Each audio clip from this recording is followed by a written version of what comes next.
Part 1. Gulf Before the Storm. The night lay over the Gulf of Mexico like a dark oil blanket, so still you could hear the metal sigh. The wind blew through the steel girders, creating a hollow sound like someone pulling on a giant violin, long, thin, and cold. More than 80 kilometers from the Louisiana shore, Deepwater Horizon stood alone like a floating city, surrounded by black water, above by a brilliant sky, below by a man-pierced stratum 5.5 kilometers. At night, the rig lit up like a landing strip, yellow lights along the deck, emergency lights flashing at regular intervals around the rim, and pale blue fluorescent strips illuminating the anti-skid corridors in the steel core. The smell was not of salt wind, but of diesel, hot grease, polyurethane, and the damp ozone lingering on the circuit boards. In the engine room, the turbines roared like the heartbeat of a tamed animal, but anyone who had been there long enough knew that heart never sleeps. Deepwater Horizon belongs to Transocean, but the Macondo well belongs to BP. At a depth of about 1,500 meters of water, another 4,000 meters of rock is where the drill bit just touched. In a soft geological structure, methane pockets are sandwiched like lungs waiting to burst. They put a machine called BOP, blowout preventer, weighing more than 400 tons, with rams that cut, intervene, and choke the drill pipe if the pressure exceeds a certain threshold. All have backup plans. All have a green safe light on the control panel, and the sea doesn't care about any green light. In the middle of that system are people. Mike Williams, an electrical engineer, goes around the control cabinets every shift, touches the steel surface to feel the heat, listens to see if the machine changes its tone. He still jokes, "If this were a spaceship, I would be the one watching the board." Jimmy Harrell, Mr. Jimmy, salt and pepper hair, deep voice, the type of person who has spent half his life on oil rigs, does not like long explanations, only believes in testing and the instinct of the vigilant beast. Andrea Flatus, a young, quiet girl, sits in front of the dynamic positioning screen, keeping the giant steel block stationary within a few meters of the wind and waves, two ears listening to the multi-channel radio, eyes constantly shifting from the radar to the thruster position like a mechanical accompanist. Donald Vidrine, BP representative, polite, calm, hands always placed next to the laptop where the progress and cost tables are densely packed. Behind the soft voice is the burning pressure of each $500,000 late hour. The rig is divided into 12-hour shifts. The cook, the cleaner, the driller, the meter, the mud monitor, the valve checker all turn in unison like steel gears. In the hallway, safety slogans are plastered all over. Zero incident. If it's not safe, don't do it. People know it by heart. People also know that, in the deep sea, the stubbornness of the strata does not read slogans. That evening, the wind was gentle. Waves beat rhythmically against the pedestal like a steady drum beat. Mike stood on the upper deck looking southwest. The sunset was red, like a knife-cut paint. He did not know that it was the last time he would see the rig in its unbroken peace. Far away, in a glass room in Houston, an email had just popped up on Vidrine's screen. "Time is money. Wrap it up." The sentence weighed no more than a kilobyte, but was enough to pull a rig over the knife's edge. Part 2. A normal day. On the morning of the 20th of April 2010, the bay was as smooth as glass. The sun rose, reflecting off the surface of the technical oil slick in a pale silver strip. People came in, people came out, doors turned, badges were scanned, non-slip shoes clattered. In the dining hall, a full breakfast, eggs, cold cuts, pancakes, strong coffee. Talk of the saints, of plane tickets, of the upcoming vacation. Jokes as light as steam rising from a cup of coffee. At 9, Vidrine opened his laptop. The progress board flashed a late number, 43 days, $21 million more. He looked up at Mr. Jimmy. "We should cement and collect today." "Mr." Jimmy frowned. Macondo had annoying pressure spikes. The mud was unbalanced. The pressure needle sometimes moved illogically. "Try again," he said. "Add a few hours." Vidrine smiled politely. "500,000 every hour, I know." Mike, in the electrical room, opened the EDC cabinet, wiped off the oil and dust, looked at the green light strip that was still there.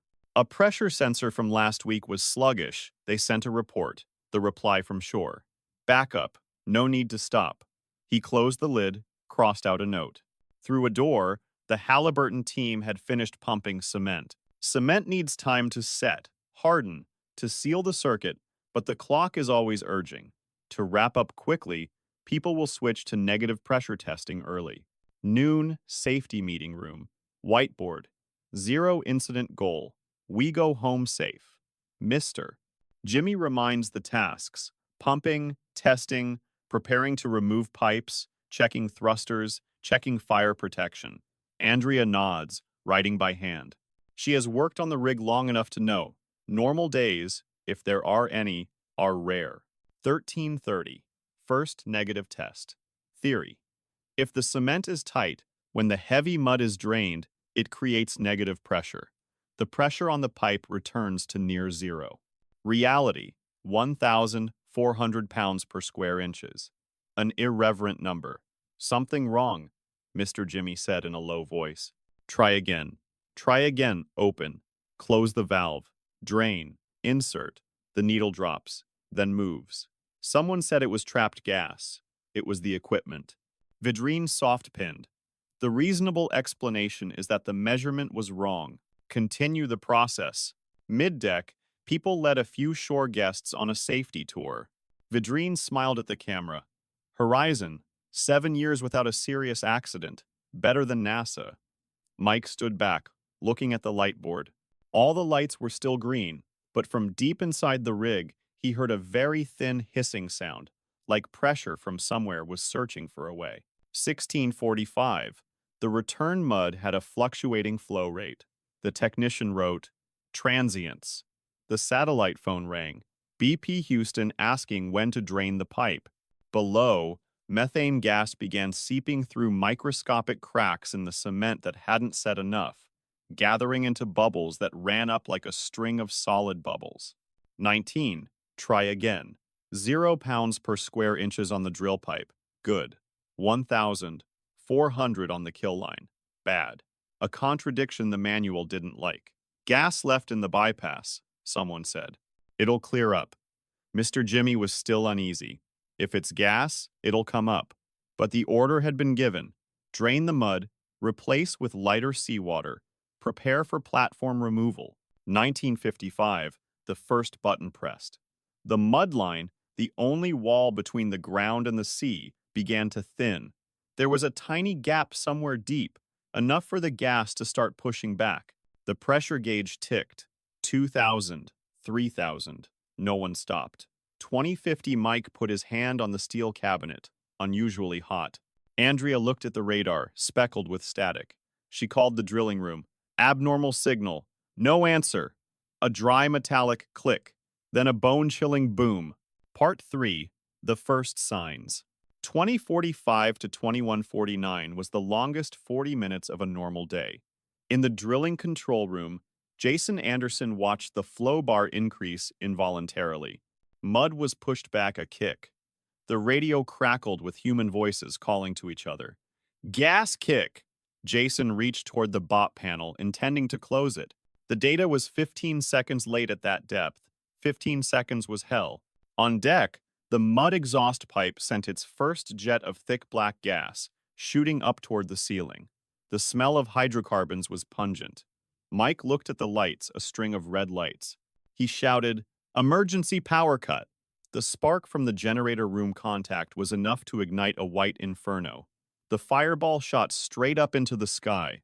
The shockwave shattered all the control room windows. Michel was pushed against a steel wall, his ears ringing. Andrea looked up through the broken glass. The column of fire was like an upside-down tree, its roots in the seabed, its tip burning up the sky. She pressed the button, her voice hoarse into the radio. Mayday! Deepwater Horizon! Blowout! Methane gas, odorless, lighter than air, filled every corner, every ventilation hole.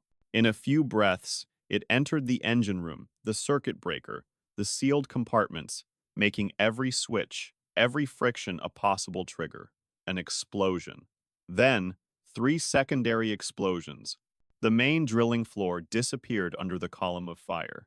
The orange-clad figures who had just stood up and ran didn't have time for a third step. Mr. Jimmy crawled between broken glass, blood, and oil. He hit the radio. Evacuate! Andrea took off her headset, pulled the door, flames licked the floor, the steel groaned. The aft subdeck spewed jets of fire, like dragons spitting across a stretch of deck. Downstairs, the few people still asleep jumped up into the smoke-blackened hallway. People banged on bathroom doors, soaked towels, covered their heads, and groped along the walls. Each wall was as hot as a frying pan. Mike helped a man whose arm was burned and whose foot slipped from the oil, trying to pull him to a staircase whose steps were already red hot. Out on deck, those who could still stand were gradually pushed to the edge. Some took off their shirts, some prayed, some said nothing. Andrea stood looking down at the black water, knowing it was about 20 meters high, knowing that below was a patch of burning oil. She had no choice. She jumped. The water hit her like a slab of concrete. The world was silent for a moment, except for the crackling of oil on skin. When Andrea surfaced, the rig burned like a fake sundae. In the distance, a figure sank and would not return. She swam, each stroke heavy with oil.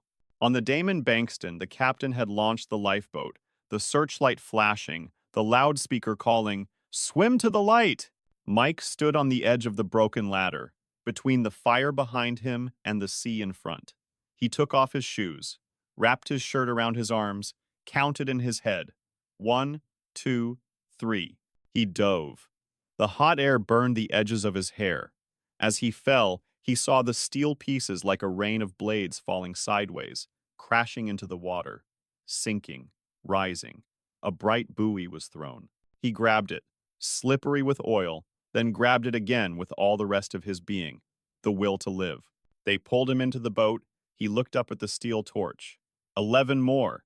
On the boat, Andrea breathed intermittently, still pressed to the old radio. "We're stuck on the second floor," and then fell silent. People picked up one by one, bandaged with life-saving cloth, and lit the searchlight on the water to keep track. Each time the wind changed, the column of fire tilted, splashing fire into another compartment of the rig, the sound of steel bending like bones breaking. The night stretched on endlessly. Coast Guard helicopters came, circling the heat, dropping baskets. 115 people were counted alive. 11 were nowhere to be seen. Near midnight, the horizon still burned brighter than the city lights 80 kilometers away, a roaring torch in the black water, changing the color of the Gulf of Mexico night sky. Part 4. The Explosion. The first flames erupted from the central shaft, then spread through the pipeline corridor like fiery spears, piercing every layer of steel. The pressure in the well far exceeded its design limits.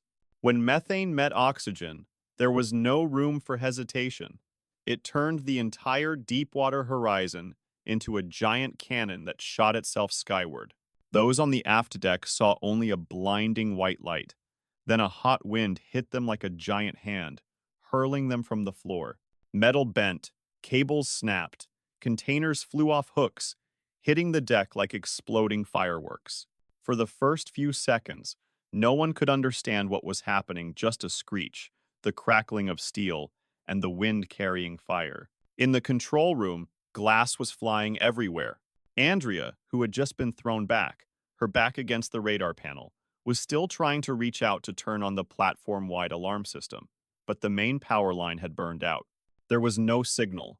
All she could do was press the handheld radio. "Mayday! Deepwater Horizon! We're out of control. The well blew. Emergency rescue needed." No one knew if anyone heard. On the engine floor, a series of valves exploded. Oil and gas poured like a waterfall. The light was completely gone. Only the red glow of fire shone through the cracks in the doors. The temperature rose rapidly from 40 degrees Celsius to 200 degrees Celsius in just a few minutes. Steam, oil, and toxic smoke swirled into a thick black storm. Mike Williams lay face down on the floor, his ears ringing, his eyes dizzy. He watched the flames flow like a liquid river, licking up each support, then crawled to the electrical panel. Small explosions followed one another in a series of fireworks, each one a gas line or an auxiliary oil tank exploding. The top of the rig collapsed in pieces. Jimmy Harrell struggled to his feet, his whole body burning. He crawled to the emergency panel, his hand shaking as he flipped the shear ram switch, the cutting blade of the BOP on the seabed.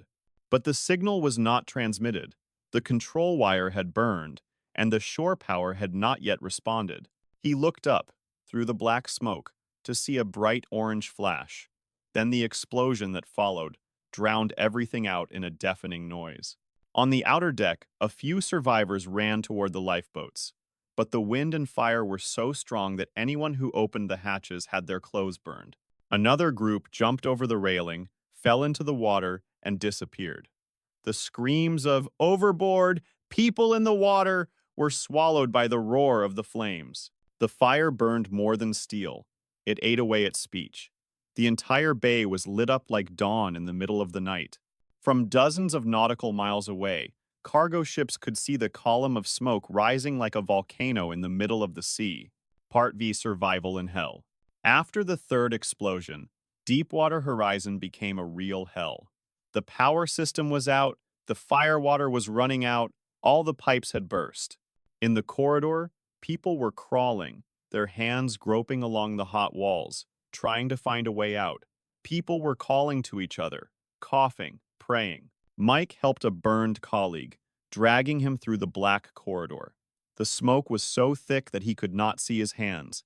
They tried to climb the stairs to the deck, but each step was slippery with oil. A stream of hot air blew down, burning their hair. Mike shouted, "Follow me! There is a door on the right!" They had just managed to squeeze into the auxiliary engine room when the ceiling collapsed right where they had just passed. Andrea ran along the control corridor, still listening to the radio. "Evacuate! Evacuate!" She opened the door to the outer deck, the heat hitting her face like a furnace fire. A few meters away was the bent railing. Below, the black water swirled, the oil slick shimmering. She saw two people fall, unable to make a sound. Andrea backed away, then ran towards the lifeboat. On the platform, 126 people became scattered points of light in the sea of fire. Each tried to find their own way. Some tied ropes to climb down, some hid in closed rooms, some put out the fire with CO2 extinguishers. A young engineer wrapped his shirt around his arm, opened the iron fire door. Inside was only smoke. He stepped in and disappeared. The Damon Bankston, anchored a few hundred meters away, received the first explosion signal. The captain immediately turned around, turned on the headlights, and launched the lifeboats. They saw silhouettes jump off the platform, plunging into the water from a height of 25 meters. The burning oil drifted in a sparkling orange streak, each person falling like a small spark. Mike jumped off the platform after the fire surrounded him. He fell straight into the burning oil. For a split second in the air, he thought he was going to die. But the wind deflected the column of fire, and water splashed into his face. He sank, his arms aching, his chest feeling crushed. When he surfaced, his mouth was full of oil. He looked around, only fire and black water. The helicopter hadn't arrived yet. He swam, slowly, and then saw Damon Bankston's searchlight. He screamed hoarsely, and a rope was thrown out. He grabbed it and was pulled up. Andrea was picked up later, her lips blue, her eyes panicked. She coughed and said, "The people on the rig, they're still there." On board, nurses were bandaging, tears mixed with oil. Some were burned, some had broken bones, some were silent. Everyone looked toward the fire, their rig, where their friends and teammates were still trapped. From afar, the Deepwater Horizon was like a giant torch, flames shooting hundreds of meters high. Sub-explosions continued to ring out, shaking the sea. At 2 a.m., the first Coast Guard rescue helicopter arrived, dropping ropes to pull out the seriously injured. The survivors on the Damon Bankston watched. No one said anything. A sailor whispered, "Oh my God, they're still in there." The water was as black as ink, reflecting the red light of the fire. In the darkness, 11 people would never see the light of day again. Part 6. Firefighting and Loss. The morning of the 21st of April 2010. The Gulf of Mexico was engulfed in a black smoke that stretched for dozens of kilometers, like a fresh wound on the water. The Deepwater Horizon was still burning. The column of fire was more than 300 meters high, a deep orange color, black at the base and white at the top, the smoke curling in the south wind. From above, Coast Guard helicopters circled, the sound of their blades hitting the heat creating a distorted sound, like a muffled scream in midair. Specialized marine fireboats rushed in from shore, spraying high-pressure water on the burning steel.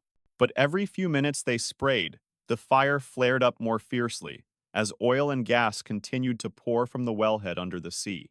The BOP, blowout preventer, the device that was supposed to cut off and stop the well, was unresponsive.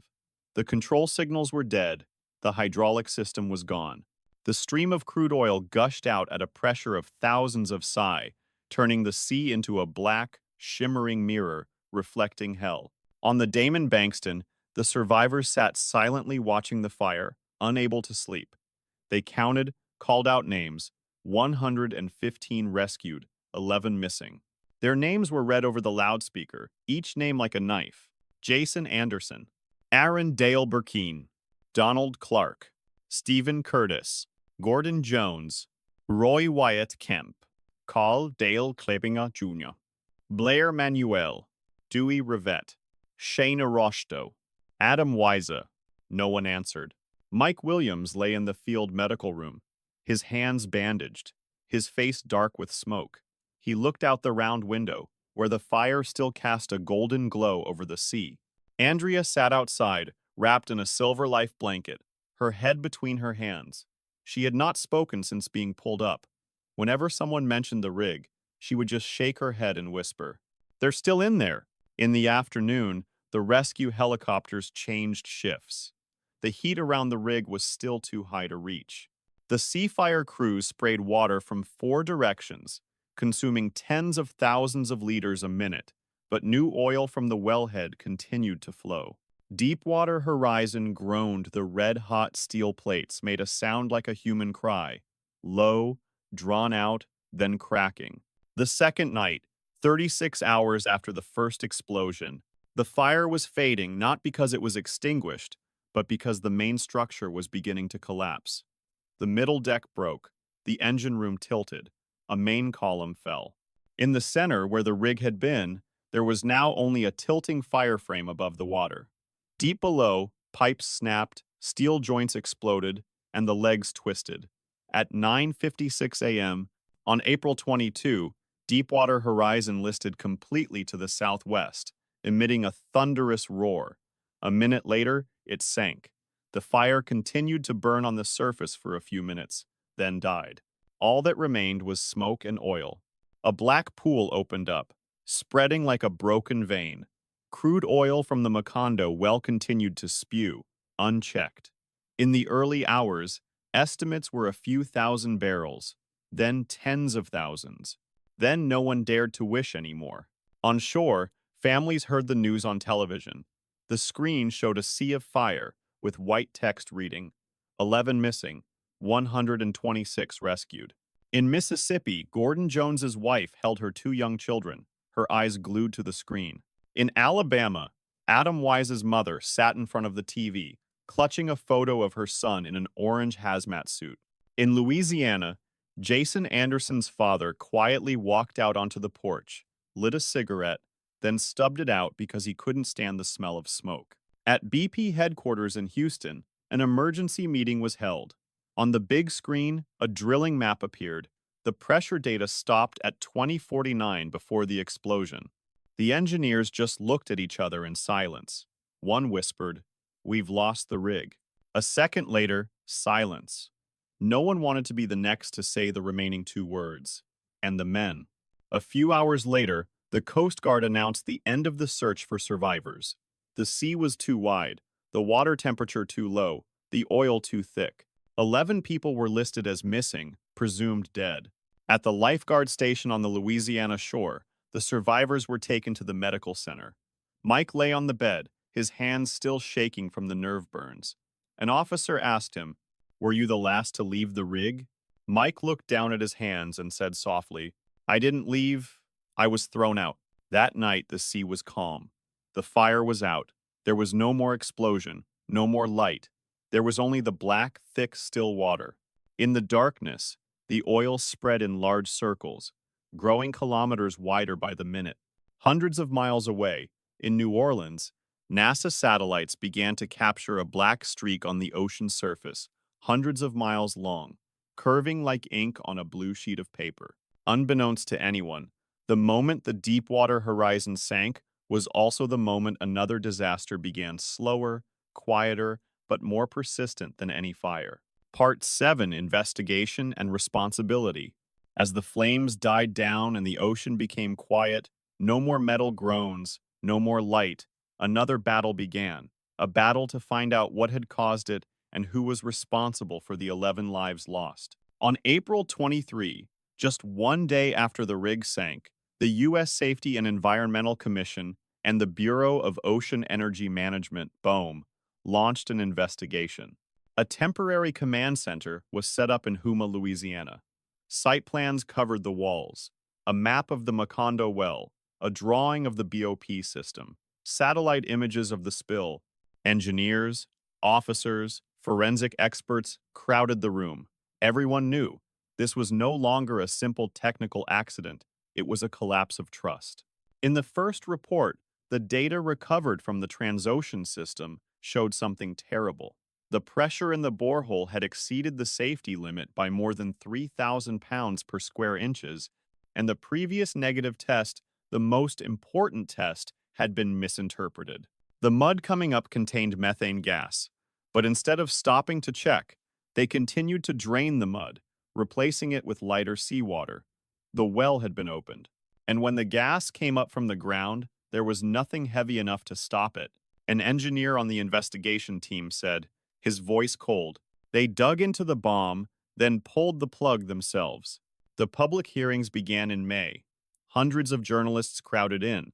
Behind wooden tables, representatives of 3 big names sat in rows: BP, well owner; Transocean, platform operator; Halliburton, cementing. All wore dark suits, their voices calm, but each answer was like a knife. "We only carried out orders according to BP procedures." Transocean. Halliburton's cement was substandard. BP. Transocean's warning system was not working properly. Halliburton. An endless chain of blame. No one took direct responsibility. Meanwhile, in Houston, internal emails were leaked. One message from March 2010 read, "We are behind schedule. Every day late is $1 million. Speed up testing, don't be too careful." The message, when read aloud in court, silenced the room. Mike Williams was called as a witness. He recounted the final hours on the rig in detail: the missed warnings, the dead electrical system, the men still in the hold when he jumped. His voice was hoarse, his hands shaking slightly, but each word was clear. When the prosecutor asked, "Who do you think is responsible?" he replied, "Not just one person. It's everyone who knew but didn't do anything." At the same time, the Environmental Protection Agency, EPA, measured the amount of oil leaking from the Macondo well: 40,000 to 60,000 barrels of oil a day. That means the ocean was swallowing another 500,000 barrels every week. The explosion wasn't just killing 11 people, it was killing an entire ocean. Public pressure was mounting. Television showed oil-covered seabirds, dead fish washed ashore, fishermen losing their entire catch. Slogans were everywhere. BP equals blackened planet. Oil kills faster than fire. In June, BP CEO Tony Hayward appeared before Congress. When asked how he felt, he said, "I want my life back." That line, "I just want my life back," is considered one of the worst statements in media history, because thousands of others lost real lives, not peace. The official investigation lasted until 2011. It concluded, BP was primarily responsible for poor decisions in the well design. ignoring warnings, and pushing the schedule. Transocean was responsible for unsafe operations and failure to test the emergency shutoff system, BOP. Halliburton was responsible for the quality of the cement. BP had to pay more than $65 billion in compensation, fines, and cleanup costs, the largest in the history of the energy industry. But money can't buy back what's lost. Andrea Flatus, in a single interview, whispered, "I still hear them calling on the radio that night, forever. The investigation is over, but the oil slick remains." And with it, another black streak the world's belief spreads, slow, thick, and not easily washed away. Part 8. Legacy and the Oil Stain. The sea changes color. While the Deepwater Horizon platform rests on the bottom of the Gulf, the Macondo well continues to spew. From a depth of 1,500 meters, oil and gas surge like a bottomless dark vein, spreading into a copper-black carpet that stretches hundreds of kilometers. The Blue Gulf, which carries Mississippi, silt changes color. On deck, the smell of hydrocarbons is as strong as factory smoke. The oil slick slithers into Louisiana mangroves, clinging to tree roots. Seabirds land, thinking it's water, and get stuck, their feathers sticky. Volunteers bathe them in warm water, wiping each strand of fur, saving as many as they can. Haunting numbers. After 87 days, some 4.9 million barrels of oil leaked. It wasn't just the numbers, it was the trajectory of lost whales, stillborn Kemp's Ridley turtles, and the loss of tens of thousands of seabirds. At the bottom, a layer of oil snow covered the coral, burned tissue, and turned the reef white. The wound was deep and invisible. 87 days of struggle. Dozens of rescue ships, auxiliary platforms, and ROVs worked throughout the ocean. Top kill, containment dome, and junk shot efforts all failed. Finally, a rescue well was drilled to inject cement to plug the hole from the base. In July, a cap was temporarily closed. In September, the pressure leveled off. The seas calmed. People applauded, but the horizon was still stained with oil, chemicals, and the invisible price. To erase the oil quickly, millions of liters of Corexit were sprayed from airplanes. The oil broke up, sank deep, and the ocean surface looked cleaner. But creatures, fish, birds, and even humans absorbed them in exchange for rashes, shortness of breath, chronic illness. Ecologists call it the invisible price, the peace of mind of the human eye at the expense of risk beneath the waves. The human shore. In Venice, Grand Isle, Biloxi, the marinas are silent, the fresh shrimp signs are off. Fishermen are hired to collect oil instead of fish.